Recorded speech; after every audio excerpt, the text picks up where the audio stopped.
जय श्री राम, जय श्री कृष्ण, हर हर महादेव सभी को। तो ये है पार्ट 4 अमोघ लीला की झूठी लीलाओं का। अगर पार्ट 1, 2, 3 नहीं देखे हो तो देख लीजिए। मैं अपने डिस्क्रिप्शन में प्लेलिस्ट जो है वो डाल दूंगा कि ये देखो कितना आराम से लोगों को मूर्ख बनाता है ये।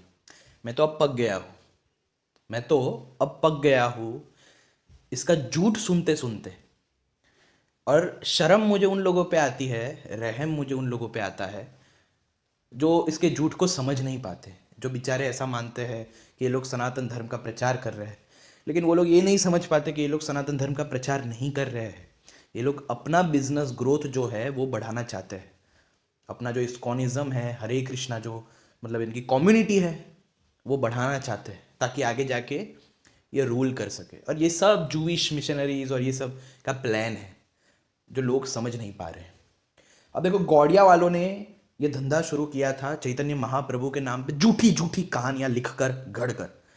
चैतन्य महाप्रभु अद्वैतवादी थे और उनकी पूरी हिस्ट्री को गौड़िया वालों ने बदल दिया था। झूठ झूठ सब कुछ लिख दिया चैतन्य महाप्रभु के नाम पे, और चैतन्य महाप्रभु के नाम से इनका धंधा शुरू हुआ। और आज इस्कॉन ने ये सोच लिया है कि चैतन्य महाप्रभु को भी बदल कर प्रभुपाद के नाम से हमें बिजनेस करना चाहिए। यस, प्रभुपाद के नाम से हमें बिजनेस करना चाहिए। वो मैं बाद में समझाऊंगा। पहले ये सुनो कितना आराम से झूठ बोल रहा है। पहले इसका झूठ सुनो, फिर मैं बाद में समझाऊंगा कि इन लोगों का रियल प्लान क्या है जो लोग समझ नहीं पा रहे। सुनो इसे। चुना शिवरात्रि का बहुत ही शुभ दिन है और शिवरात्रि जो है हमारे लिए विशेष इसलिए बिकॉज शिव जी जो है हमारे लिए परम वैष्णव है, महान वैष्णव है। और जो 4 वैष्णव संप्रदाय हैं उनमें से एक के जो एचओडी है वो शिव जी भी हैं। एक समय शिव जी जो है कीर्तन भी कर रहे थे और कीर्तन करते हुए देखा तो कीर्तन करे तो ना उनकी देखो, इनके लिए शिव जी एक परम वैष्णव है, उनके अलावा और कुछ भी नहीं है। चलो, वो तो हम सब जानते हैं। लेकिन ये देखो झूठी कहानी कैसे बनाता है ये। और ब्रेनलेस लोग जिनको थोड़ी सी भी बुद्धि नहीं है, वो लोग कैसे देखो इसकी कहानी से फंस भी जाते हैं और ताली भी बजाने लगते हैं। अब ये सुनो क्या बोल रहा है कि कृष्ण, देखो ये पूरी अच्छे से सुनना, आपको मैं फिर बाद में समझाऊंगा।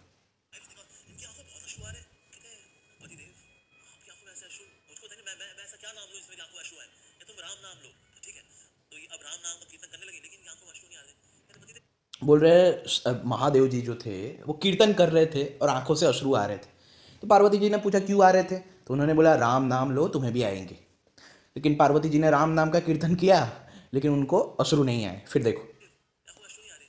कीर्तन कर रहे हो, डांस कर रहे हो, लेकिन अश्रु नहीं आ रहे। कहते अच्छा ऐसा करो फिर तुम कृष्ण नाम ले लो। फिर कृष्ण नाम लो, कृष्ण नाम किया उन्होंने, कृष्ण नाम का कीर्तन भी किया लेकिन ये अश्रु नहीं आ रहे। आपके अश्रु आ रहे हैं, आप नृत्य कर रहे हो, आपके अश्रु आ रहे हैं, मेरे नहीं आ रहे। क्या ठीक है, फिर जो मैं नाम ले रहा हूँ ना भी वही नाम ले लीजिए। सुना आपने यहाँ पे पार्वती जी ने कहा कि कृष्ण नाम मैंने लिया, यानी फिर बाद में उन्होंने कृष्ण का नाम दिया। तो पार्वती जी ने उससे भी कीर्तन किया लेकिन फिर भी अश्रु नहीं आ रहे थे। पार्वती जी ने कहा मुझे इससे भी अश्रु नहीं आ रहे। तो अब क्या बोल रहे हैं ये कि महादेव जी ऐसा बोलेंगे कि गौरांग का नाम लो। गौरांग यानी समझते हो आप, चैतन्य महाप्रभु, जिनको ये भगवान बना के बैठे हैं। हालांकि भक्त और भगवान एक ही होता है अद्वैत के अनुसार। जो सेल्फ रियलाइज्ड हो जाता है उनमें और ब्रह्म में कोई अंतर नहीं रहता, क्योंकि जो ब्रह्म को जानता है वो ब्रह्मविद ब्रह्मैव भवति, इसलिए कोई अंतर नहीं है। लेकिन मैं आपको ये बताना चाहता हूँ कि बिजनेस कैसे चलता है, रिलीजियन का बिजनेस किस तरह से चलता है, उसका मैं आपको मॉडल समझाना चाहता हूँ। देखो, जितना नया वो होगा ना, क्या कहते हैं, अवतार, उतना ज़्यादा चांस है उस पर बिजनेस करने का। राम जी पुराने हो गए, अभी तक कृष्ण नए नए थे, लेकिन गौड़िया वालों ने कृष्ण को रिप्लेस करके एक तरह से गौरांग चैतन्य महाप्रभु को कृष्ण का अवतार बता के फिर उस नाम से बिजनेस करना शुरू किया। तो ये अमोघ लीला इनडायरेक्टली ये बताना चाहता है कि राम नाम में भी वो दम नहीं है और कृष्ण नाम में भी वो दम नहीं है। वो नाम सिर्फ और सिर्फ गौरांग यानी चैतन्य महाप्रभु का नाम जपने से ही तुम्हें परम आनंद मिलेगा। इसने इनडायरेक्टली ये बताने की कोशिश की। अब यही नाम इन लोगों का, इस्कॉन वालों का आपने सुना ही होगा, अमोघ लीला। बोलता है प्रभुपाद, प्रभुपाद का नाम ले लो सब हो जाएगा। तो अब इनका धंधा बन गया है प्रभुपाद। इसको सुनो। गौरंग नाम लो। और फिर पार्वती मैया ने भी और शिव जी ने भी, दोनों ने मिलकर के गौरंग नाम का कीर्तन किया। और गौरंग नाम का कीर्तन करते करते फिर क्या हुआ, शिव जी की आंखों से भी आंसू बह रहे हैं, पार्वती मैया की आंखों से आंसू बह रहे हैं। गौरंगा गौरंगा गौरंगा गौरंगा राधे शिवजी और पार्वती ने गौरंग नाम का कीर्तन करके जो है प्रेम अश्रु की आंखों से बह रहे हैं इस प्रकार से।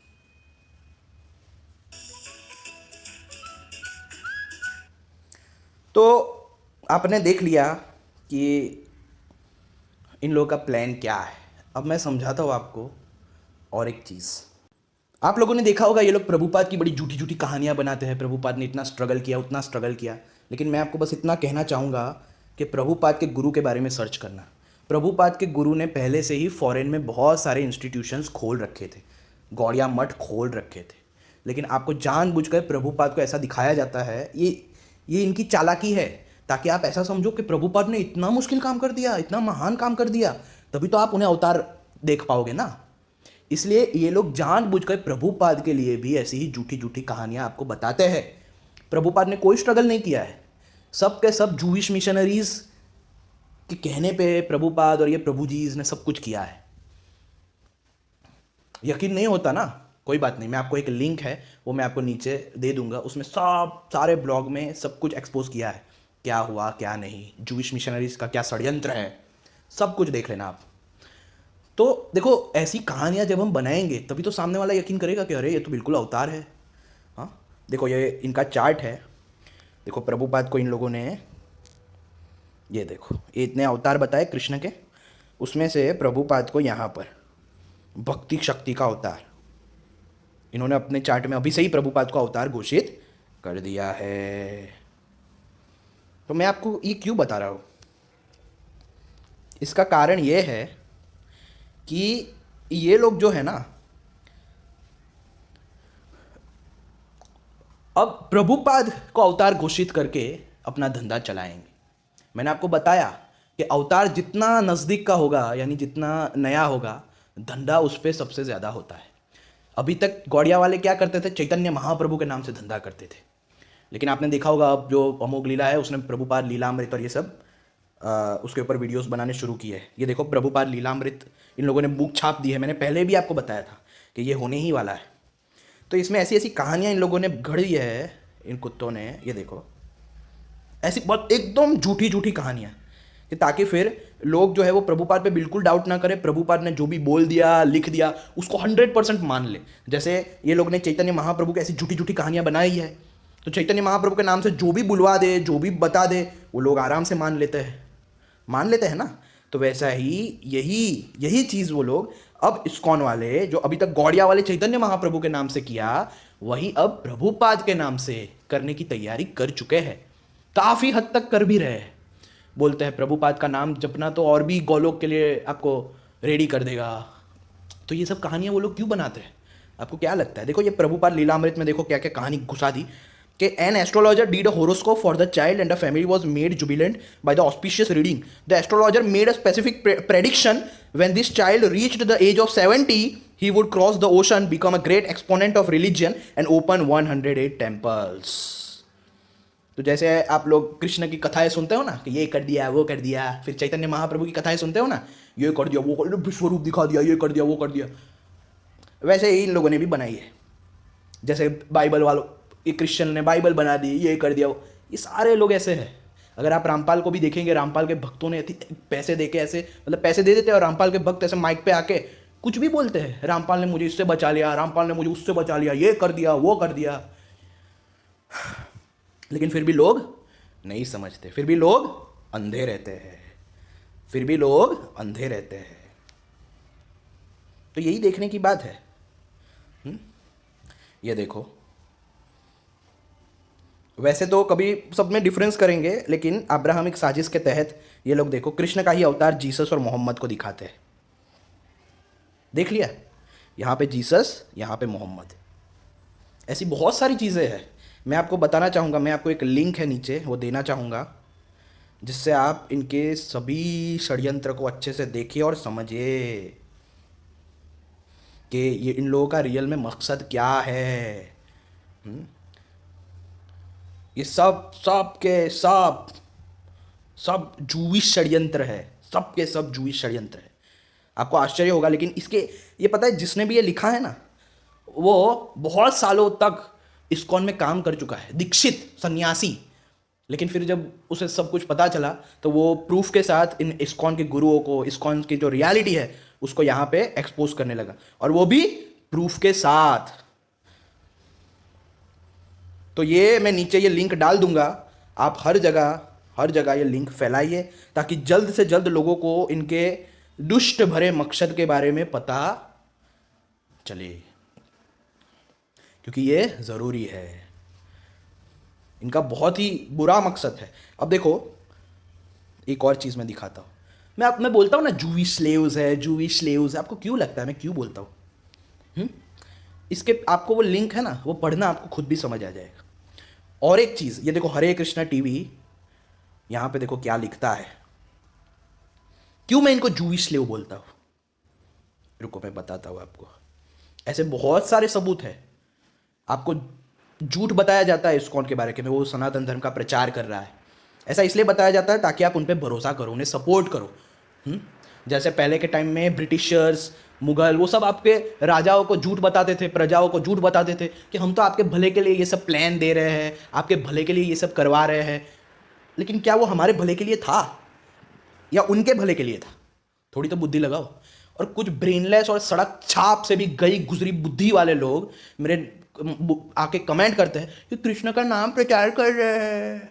अरे बैरा छाप, अरे गधा, कृष्ण का नाम प्रचार कर रहे हैं तो उससे क्या हो गया, उससे क्या हो जाएगा? रियलिटी में ये लोग क्या कर रहे हैं, तूने वो देखा है क्या? ये देखो, उनके नाम यहोवा के चरणों में चढ़ाए जाएंगे। ये देखो क्या लिख रहे हैं ये। यहोवा कौन है? ये यहोवा जानते हो आप? Jehovah is a Jewish God, search कर लेना। यहोवा यहूदियों का गॉड है। और ये गधे लोग देखो क्या लिख रहे खुलेआम कि उनके नाम यहोवा के चरणों में चढ़ाए जाएंगे इस कार्यक्रम के दौरान हर सुबह। अब भी यकीन नहीं हो रहा कि ये लोग सनातन धर्म को अब्राहमिक बना चुके हैं? और कितना मैं बुद्धि को खोलूंगा तुम्हारी। अब देखो यहाँ पे इन लोगों ने साफ साफ देखो गलती से सही लिख दिया, उनकी रियल मंशा लिख दिया। उनके नाम यहोवा के चरणों में चढ़ाए जाएंगे। यहोवा। तो बेटा अपनी अंधभक्ति को छोड़ो, अपनी ब्रेनलेसनेस को त्यागो। समझ आया? वो लोग कोई सनातन धर्म का प्रचार नहीं कर रहे हैं।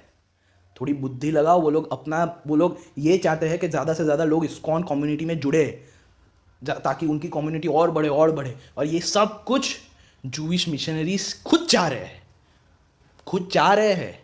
आपको ये सब आइडिया नहीं लगेगा, लेकिन वो लिंक और ये सब पढ़ना समझना आपको खुद समझ आ जाएगा। आपको इससे भी समझ नहीं आया कि कितनी आसानी से ये अमोघ लीला झूठी कहानी बनाता है कि गौरांग का नाम लेने लगे शिव जी, फिर पार्वती जी को रोना आया। ये किसी पुराण में लिखा है क्या? फिर भी वो देखो कितनी आसानी से हर वीडियो में अपना झूठ बोलता ही रहता है। आप उनकी अच्छी अच्छी बातों में मत फंसो। अच्छी बातें तो ये पॉलिटिशियंस भी करते हैं, अच्छी बातें तो एक्टर एक्ट्रेसेस भी सबके सामने करते हैं। तो क्या वो अच्छे हैं? थोड़ी तो अपनी खोपड़ी दौड़ाओ। क्या वो अच्छे हैं? क्या ये सच में ये लोग सन्यासी है? एसी वाले कमरे में रहते हैं, BMW में घूमते हैं। मुझे बता दो कोई भी ऐसा सन्यासी, हमारे रियल सन्यासी जो BMW में घूमते हैं या एसी वाले कमरे में रहते हैं, पेट भर के तला हुआ खाते हैं। ये सब बाहरी दिखावा है। समझ आया? ये सब बाहरी दिखावा है। लेकिन तुम लोग इतने गधे हो कि तुम्हें बुद्धि नहीं आती। मैं उनकी बात कर रहा हूँ जो ब्रेनलेस है, मैं सबको नहीं बोल रहा यहाँ। ये तुम्हारे हरे कृष्ण महामंत्र का इस तरह से ये हरिनाम प्रचार हो रहा है। ये तुम्हें हरिनाम प्रचार लग रहा है? ये हरिनाम प्रचार है? बताओ। इस तरह के प्रचार की तुम बात कर रहे थे। और ये तो कुछ नहीं है। जो मैंने लिंक अभी आपको दिखाई, ये वाली, और मैं डाल दूंगा, तो उनमें जितने भी पोस्ट है सब रीड करना और सबको बांटना। ताकि बांटना इसलिए ये लिंक क्यों? क्योंकि लोग जागृत हो जाए। लोग ये जूइश मिशनरीज के इस प्लान को कामयाब ना होने दे। हमें ये किसी भी तरह इस बड़े प्लान को किसी भी तरह रोकना है। किसी भी तरह हमें सनातन धर्म की ये बर्बादी को रोकना है। इसलिए आपका ये जिम्मेदारी है लोगों को जागृत करना, इनका रियल मकसद जो है वो लोगों को बताना कि देखो ये लोग ने क्या किया। अब तो प्रभुपाद लीलामृत बन गई है। अमोघ लीलाएं तो चालू भी कर दिया, लेक्चर्स, बुक्स भी आ गई है। अब वो लोग प्रभुपाद के नाम से ऐसे कंडीशनिंग करेंगे कि ये तो स्वयं भगवान है, स्वयं कृष्ण है, ऐसा बोलते ही है। और जिस तरह से अब तक चैतन्य महाप्रभु के नाम से लोग ब्रेनलेसली सब बिलीव कर लेते थे, प्रभुपाद के नाम से भी ऐसा ही करेंगे, क्योंकि ऐसी कहानी ये लोग बना देंगे ना कि प्रभुपाद ने ये किया, वो किया, बचाया, ये किया, वो किया। हालांकि उनके भगवान उन्हें जहर से नहीं बचा पाए, वो बात अलग है, वो बात अलग है, वो तो भाई ऐसे ही। लेकिन क्या करें, अभी लोग तो अज्ञानी हैं, लोग तो मूर्ख हैं। इसलिए तो मुझे ये सब कहानियों में बिलीव करने का मन नहीं करता ना, क्योंकि मैं जब ऐसा पाखंड देखता हूँ कि लोग कैसे इंसान को ही भगवान बना के धंधा करते हैं, उनके ऊपर झूठी कहानियाँ बना के, तो मुझे ये भी विश्वास नहीं होता कि पता नहीं इनकी भी कहानियाँ झूठी होगी। मुझे तो कभी कभी ये लगने लगता है कि जब प्रभुपाद को मरे हुए अभी 50 साल तक नहीं हुए, हाँ 50 साल तक नहीं हुए, और इतनी कहानियाँ अगर झूठी झूठी इस पर बन सकती है, तो जो महापुरुष लोग 500 साल पुराने हैं उन पे इतनी झूठी कहानियाँ क्यों नहीं बन सकती? गिव मी एनी रीज़न कि मैं इस बात पे भरोसा ना करूं। तो बस मुझे यही बताना है। जय श्री राम, जय श्री कृष्ण, हर हर महादेव। अब आपके ऊपर जिम्मेदारी है कि इस जूविश प्लान को किसी भी प्रकार से रोको, चाहे इनको मार डालना पड़े तो मार डालो, लेकिन रोको। I am not rude. Why? मैं ऐसा क्यों बोल रहा हूँ मार डालना पड़े तो मार डालो? क्योंकि इनकी सोच ऐसी ही है। अगर इनकी पॉपुलेशन बढ़ गई ना तो ये लोग आपको मार डालेंगे। क्यों? ये प्रभुपाद ने खुद बताया है। रुको मैं बताता हूँ। प्रभुपाद खुद बोलता है ये चीज़। तो देखो, इसलिए मैं कहता हूँ कि ऐसा अब्राहमिक माइंड जब तक रहेगा कि भगवान कोई ऊपर बैठा है, सुअर छाप। मुझे तो ऐसे भगवान से ही नफरत हो गई है, जो कोई बोलता है ना कि वो ऊपर बैठा है। ऐसी बिलीफ से मुझे नफरत हो गई, क्योंकि मैंने देख चुका हूँ ना कि सारे धर्म इसी के नाम से धंधा कर रहे हैं, इसी के नाम से लड़ाइयाँ करवा रहे हैं। ऐसे ईश्वर से मुझे नफरत है। इसलिए मेरे लिए तो भाई मेरा ईश्वर आत्मा ही है, चैतन्य ही है, कॉन्शियसनेस ही है, इम्पर्सनल रियलिटी ही है। क्योंकि पर्सन बना बना के ही लोगों ने हर तरफ आतंक मचा दिया है। अब देखो, मैं क्यों बोलता हूँ अब्राहमिक सोच हमेशा आपको कट्टर और नीच बना देगी, आतंकवादी बना देगी। क्यों? क्योंकि ये देखो, प्रभुपाद का ये कन्वर्सेशन है। When there will be military march of Krishna conscious soldiers, anyone who does not believe in Krishna, blam, उसको उड़ा देंगे। The same process as the Mohammedans did with sword and Quran. We will have to do that. Do you believe in Krishna or not? No sir. Blam, finished. ये देखो, प्रभुपाद ने अपनी असलियत एक बार बता दी कि उसकी सोच कैसी है। Anyone who does not believe in Krishna, ये सेम चीज़ हो गई। सेम चीज़ अल्लाह बाइबल वाले यही करते हैं। अभी भी आपको कोई शक है कि ये लोग अब्राहमिक है इस बात पे? इसीलिए मैं ये कहता हूँ कि साला ऐसे लोगों को ही नहीं रहना चाहिए जो ऐसा मानता हो भगवान कोई ऊपर बैठा व्यक्ति है। ऐसे लोगों को देख के ही वहाँ से हट जाओ, क्योंकि ऐसे लोग आतंकवादी सोच वाले हैं। प्रभुपाद को देख लो, इस्कॉन वालों को देख लो, ऐसे सब लोग आतंकवादी सोच वाले ही होते हैं। इस्लाम को देख लो, क्रिश्चियंस को देख लो। तो जब तक भगवान को कोई पर्सन मानोगे कि ऊपर बैठा है, वो पता नहीं कितना नपुंसक है कि ऊपर बैठा रहता है, हाँ, अपने बच्चों को दुख में छोड़कर। हाँ, ऐसे भगवान को तो कोई नहीं मानेगा, कोई बुद्धिमान व्यक्ति तो बिल्कुल नहीं मानेगा। तो देखो, ऐसा ही माइंडसेट आपका हो जाएगा। मुझे तो नफरत होने लगी है अब, जब भी मैं ऐसे तर्क, ऐसी बातें सुनता हूँ या पढ़ता हूँ, तो मुझे इस बिलीफ पे और नफरत हो जाती है कि भगवान कोई ऊपर बैठा व्यक्ति है। भले ही आपको बुरा लगे, लेकिन यही सच है। जय श्री राम, जय श्री कृष्ण, हर हर महादेव।